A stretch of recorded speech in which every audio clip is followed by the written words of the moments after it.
В Магасе Юнусбек Евкуров провел совещание по итогам выборов депутатов Сужинского городского совета первого созыва. Перед собравшимися выступил председатель избирательной комиссии Республики Ингушетия Муса Евлоев. Он сообщил, что в ходе выборов и в день голосования нарушений законодательства не установлено. Жалобы и обращения не поступали. Глава Ингушетии выразил всем избирателям, проявившим гражданскую позицию, огромную благодарность и признательность. Никаких жалоб ни в ходе кампании, ни в день голосования не поступали.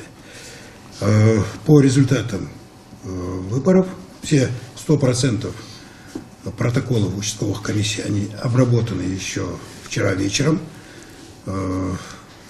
Вся работа проведена более чем хорошие сроки, потому что ЦИК России на обработку этих данных и введение соответствующих сведений в ГАЗ-выборы дает время до 6 утра, а мы, в принципе, наши комиссии, они эту работу закончили еще до полуночи.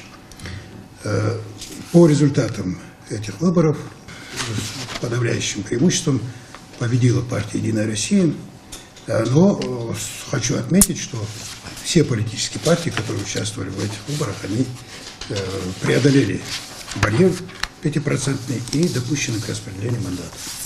В результате получилось так, что из 20 мандатов 15 получает «Единая Россия», 3 «Справедливая» и по одному КПРФ и ЛДПР.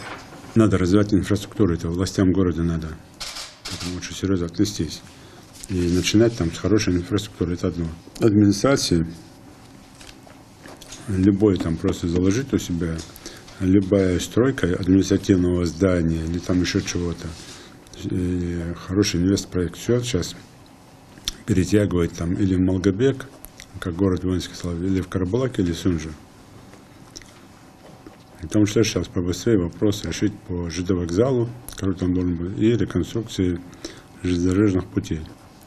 Почему? Потому что вот это будет таким основополагающим. Аэропорт там, ЖД вокзал там, то есть это как бы все пути ведут в город Сунжа. Тогда это будет нормально.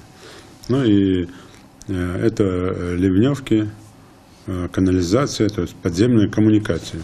Их надо быстро делать.